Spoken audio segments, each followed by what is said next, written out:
Heading डालिए flux. Flux तो आपको पता ही होगा क्या है। फ्लक्स क्या है? एक प्रकार से इनविजिबल मैग्नेटिक फोर्स लाइंस है। फ्लक्स क्या है? इनविजिबल मैग्नेटिक फोर्स लाइन है जो हमें दिखाई नहीं देती, ऐसी लाइंस है मैग्नेटिक फ्लक्स। और ये क्या करती है? ये मैग्नेटिक इफेक्ट प्रोड्यूस करती है। और मैग्नेटिक इफेक्ट कैसे हो गए? ये फोर्स प्रोड्यूस करती है, ये ईएमएफ प्रोड्यूस करती है। आपको पता ही है इलेक्ट्रिसिटी का जनरेशन कैसे होता है। जब मैग्नेटिक फ्लक्स में किसी कंडक्टर को हम रोटेट कराते हैं तो उसके अंदर ईएमएफ प्रोड्यूस होता है, तो ये एक मैग्नेटिक फ्लक्स का इफेक्ट है। और क्या होता है यदि करंट कैरिंग कंडक्टर में, जैसे करंट कैरिंग कंडक्टर का मतलब है कि दो मैग्नेट है, मतलब एक एन पोल है और एस पोल है। एन पोल है और एस पोल है, उसके बीच में यदि कि कोई कंडक्टर है और उसमें मैं करंट फ्लो करवाऊंगा तो वो क्या करेगा? फोर्स का एक्सपीरियंस करेगा। तो ये भी मैग्नेटिक फ्लक्स का एक बिहेवियर है, ये एक मैग्नेटिक फ्लक्स की प्रॉपर्टी है। तो हेडिंग डालिए फ्लक्स और जो मैंने स्क्रीन पे लिखा है। तो अगर कोई आपसे पूछता है कि फ्लक्स क्या है तो आपको यही बोलना है कि फ्लक्स क्या है? एक इनविजिबल मैग्नेटिक फोर्स लाइन है जो कि इफेक्ट, मैग्नेटिक फोर्स के इफेक्ट को डिस्क्राइब करती है। अब हेडिंग डालिए production of magnetic flux. Heading डालिए प्रोडक्शन ऑफ मैग्नेटिक फ्लक्स। देखो मैग्नेटिक फ्लक्स का प्रोडक्शन कैसे होता है। जब भी किसी कंडक्टर में से हम करंट का फ्लो करवाते हैं, जब भी किसी कंडक्टर में से करंट का फ्लो करवाते हैं तो उस कंडक्टर के चारों ओर मैग्नेटिक फ्लक्स प्रोड्यूस हो जाता है, ये तो आपको पता ही है। तो फर्स्ट लाइन तो ये लिखो, when current passes through a conductor then around the conductor magnetic flux produce. Second point, अब देखो एक तो ये रीजन हुआ कि जब भी किसी कंडक्टर में से हम करंट का फ्लो करवाते हैं तो उस कंडक्टर के चारों ओर मैग्नेटिक फ्लक्स प्रोड्यूस हो जाता है। और दूसरा ये है कि मैग्नेट के थ्रू, मैग्नेट के थ्रू भी मैग्नेटिक फ्लक्स का प्रोडक्शन होता है। तो सेकंड पॉइंट लिखिए, through the permanent magnet and electromagnet magnetic flux produce. और नीचे लिखिए, हेडिंग डालिए परमानेंट मैग्नेट। हेडिंग डालिए परमानेंट मैग्नेट। परमानेंट मैग्नेट क्या है?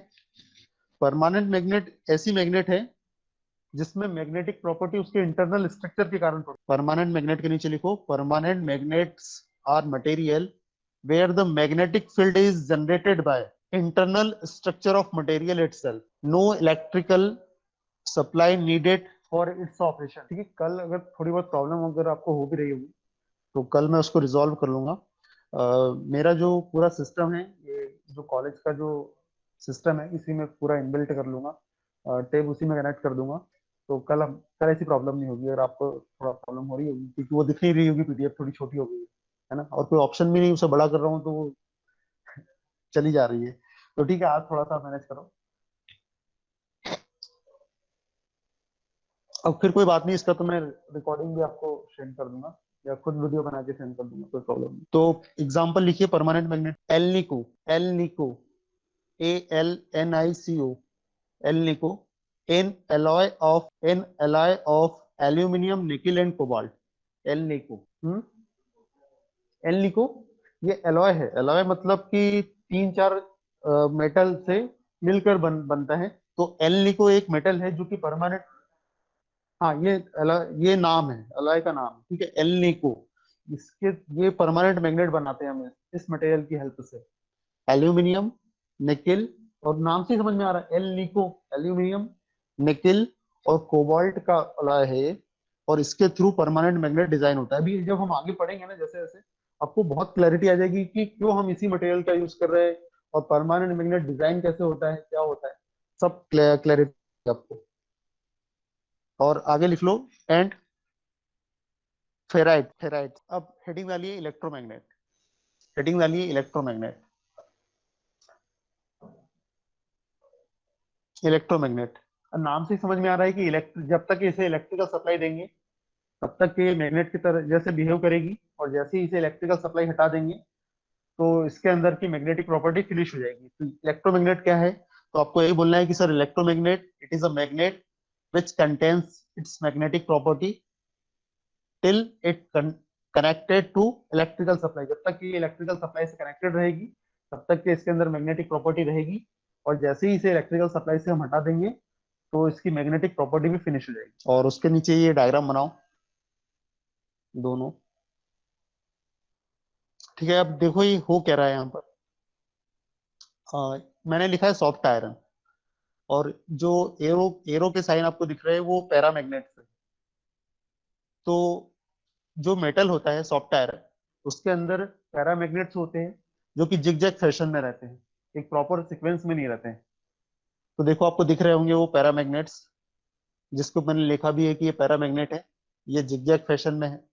और जो एरो दिख रहा है वो एन पोल को रिप्रेजेंट करता है।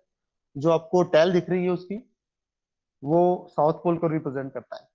और फिर अगले जो सेकंड डायग्राम में मैंने क्या किया है, इलेक्ट्रिकल सप्लाई दी है उसे। जैसे ही मैंने उसे इलेक्ट्रिकल सप्लाई दी तो सारे के सारे पैरामैग्नेट एनर्जाइज हो गए। जब सारे के सारे पैरामैग्नेट एनर्जाइज हो गए तो एक प्रॉपर सीक्वेंस में अरेंज हो गए सारे के सारे पैरामैग्नेट। तो जो एरो का साइन है वो सारे पैरामैग्नेट का एक ही डायरेक्शन में है, और टेल का साइन एक ही डायरेक्शन में है। तो जिस साइड सारे एरो है उस साइड एन पोल बन गया है, और जिस साइड सारे टेल है उस साइड साउथ पोल बन गया है। तो इस प्रकार से एक शॉफ्ट आयरन पर जब मैंने इलेक्ट्रिकल सप्लाई दी तो वो मैग्नेट की तरह बिहेव करने लगी। और जैसे ही मैं सप्लाई हटा लूंगा यहाँ से तो सारे के सारे पैरामैग्नेट फिर से जिगजैग फैशन में आ जाएंगे, तो फिर से उसका मैग्नेटिज्म फिनिश हो जाएगा। ठीक है, यहाँ से मैं आपको एक बात बताता हूँ, बहुत अच्छी बात है। अभी मैं बोल रहा था कि परमानेंट मैग्नेट क्रिएट कैसे होते हैं। जो परमानेंट मैग्नेट बनता है वो कैसे बनता है। तो जो परमानेंट मैग्नेट जिस मटेरियल का बना होता है उसमें क्या होता है कि अब जैसे ये सॉफ्ट आयरन है, इसको यदि मैं इलेक्ट्रिकल सप्लाई हटा लूंगा तो सारे के सारे जो पैरामैग्नेट है वो जिगजैग फैशन में आ जाएंगे। लेकिन जो परमानेंट मैग्नेट के लिए हम जिस प्रकार के मटेरियल का यूज करते हैं, वहां पर मैं जब सप्लाई हटा भी लेता हूँ तो भी वो पैरामैग्नेट, हाँ, ऐसे ही रहते हैं, मतलब एक प्रॉपर सीक्वेंस में रहते हैं। तो ऐसे मटेरियल जिनके पास ऐसी प्रॉपर्टी होती है कि सप्लाई हटाने के बाद भी वो वापस से पुराने स्टेट में ना आए, उन मटेरियल का यूज करते हैं हम परमानेंट मैग्नेट बनाने में। तो जैसे कि एल्निको, एल्यूमिनियम, निकिल और कोबाल्ट का जो अलाय है उसके पास ये प्रॉपर्टी होती है। देखो, एक बार तो फर्स्ट टाइम सप्लाई देना पड़ता है परमानेंट मैग्नेट, ऐसा नहीं कि वो शुरू से परमानेंट मैग्नेट है। फर्स्ट टाइम उसे सप्लाई देना पड़ता है, और उसको फील्ड फ्लैशिंग वर्ड का यूज किया जाता है।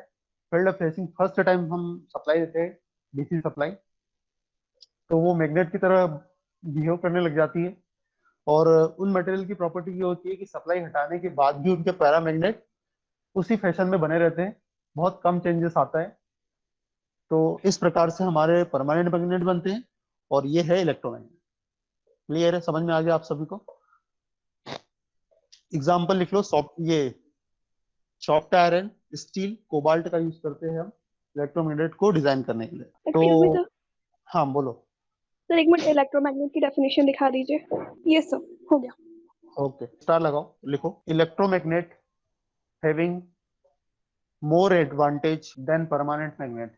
Electromagnet having more advantage than permanent magnet because controlling of controlling of magnetic flux in our hand ये इलेक्ट्रोमैग्नेट है। ये इलेक्ट्रोमैग्नेट में कंट्रोलिंग मेरे हाथ में है। ये जो सप्लाई मैं दे रहा हूँ, ये सप्लाई वोल्टेज वेरिएबल है, मुझे जितना बढ़ाना है उतना मैं बढ़ा सकता हूँ, जितना कम करना है मैं उतना कम कर सकता हूँ। तो जैसे जैसे मैं डीसी वोल्टेज बढ़ाता जाऊंगा वैसे वैसे करंट ज्यादा फ्लो होगा। जो कॉइल मैंने लपेटी है उसमें ज्यादा करंट फ्लो होगा। जब ज्यादा करंट फ्लो होगा तो वो ज्यादा मैग्नेटिक फ्लक्स प्रोड्यूस करेगा, ज्यादा स्ट्रॉन्ग मैग्नेट जनरेट होगा। जितना ज्यादा स्ट्रॉन्ग मैग्नेट जनरेट होगा उतना ज्यादा मैग्नेटिक फ्लक्स प्रोड्यूस होगा। और फ्लक्स से क्या क्या डिपेंड करता है, फ्लक्स से बहुत सारी चीजें डिपेंड करती है। ईएमएफ, जो इलेक्ट्रिसिटी का जनरेशन होता है, जो माइकल फेराडे है उन्होंने क्या बताया था कि E proportional to d phi by d. Flux में टाइम के रिस्पेक्ट में जब चेंज होता है तो ईएमएफ प्रोड्यूस होता है। तो फ्लक्स की कंट्रोलिंग मेरे हाथ में है। मुझे जितना ज्यादा फ्लक्स मैं चेंज करूंगा, जितना ज्यादा फ्लक्स में टाइम के रिस्पेक्ट में चेंज होगा उतना ज्यादा ईएमएफ प्रोड्यूस होगा। और एक फैराडे का ही रूल है। उन्होंने बताया था कि जब मैग्नेटिक फ्लक्स में किसी करंट कैरिंग कंडक्टर को प्लेस किया जाता है तो उस पर फोर्स प्रोड्यूस होता है, जो मोटर का कॉन्सेप्ट है, आगे पढ़ेंगे। तो जितना ज्यादा मैं उसमें करंट फ्लो कराऊंगा उतना ज्यादा उस पर फोर्स लगेगा। तो क्या लिखा आप लोगों ने? और स्टार देके लिखवाया था सर। हाँ, ठीक है। फिर नीचे नीचे लिखो, पैराग्राफ चेंज करके। We know that we know that flux affect following parameters. We know that flux affect following parameters. First, induced EMF. First, induced EMF in generator. Second, force produced in motor winding. Second लिखो, force produced in motor winding motor की winding में ज्यादा force produce होगा जब flux ज्यादा हो जाएगा। ठीक है, आगे जब हम मोटर पढ़ेंगे तो वहां बहुत क्लैरिटी आ जाएगी, धीरे धीरे पूरी क्लैरिटी आ जाएगी। जैसे अभी हमने क्लास चालू की स्टार्टिंग में तो फ्लक्स पढ़ा, तो फिर हमने देखा कि फ्लक्स तो सभी को पता है कि एक इनविजिबल मैग्नेटिक फोर्स लाइन है जो कि इफेक्ट प्रोड्यूस करती है, force magnetic force effect produce करती है। और हम ये भी बोल सकते हैं कि ईएमएफ प्रोड्यूस करती है, बाइंडिंग में फोर्स प्रोड्यूस करती है उसे रोटेट करवाने के लिए। तो ये हमने देख लिया, हमें पता चला कि फ्लक्स क्या है। जब फ्लक्स हमें पता चला तो फ्लक्स फिर हमने देखा कि ये प्रोड्यूस कैसे होता है। तो कैसे प्रोड्यूस होता है, हमें पता है कि जब किसी कंडक्टर में करंट फ्लो करवाते हैं तो उसके चारों ओर मैग्नेटिक फ्लक्स प्रोड्यूस हो जाता है, ये मुझे पता चल गया, है ना। फिर उसके बाद कैसे वो मैग्नेटिक फ्लक्स प्रोड्यूस होता है, तो मुझे पता है कि मैग्नेट के थ्रू फोर्स प्रोड्यूस होता है, फ्लक्स प्रोड्यूस होता है, मैग्नेट के थ्रू फ्लक्स प्रोड्यूस होता है। तो फिर मैग्नेट आया, तो मैग्नेट टू टाइप्स की होती है, एक होती है परमानेंट मैग्नेट और एक होती है इलेक्ट्रोमैग्नेट। फिर परमानेंट मैग्नेट जैसे ही टॉपिक आया मेरे माइंड में आया कि बनती कैसे, तो फिर हमने परमानेंट मैग्नेट बता दिया कि उसकी इंटरनल प्रॉपर्टी के कारण ऐसा होता है और एग्जाम्पल्स दिए मैंने। पर आपके मन में अभी भी डाउट था कि परमानेंट मैग्नेट बनता कैसे। मैंने बता तो दिया कि इंटरनल स्ट्रक्चर के कारण बनता है, लेकिन कैसे बनता है ये नहीं पता था आपको। फिर उसके जस्ट बाद हमारा चालू हुआ इलेक्ट्रोमैग्नेट। जैसे ही मैंने बताया परमानेंट मैग्नेट का कॉन्सेप्ट आ गया।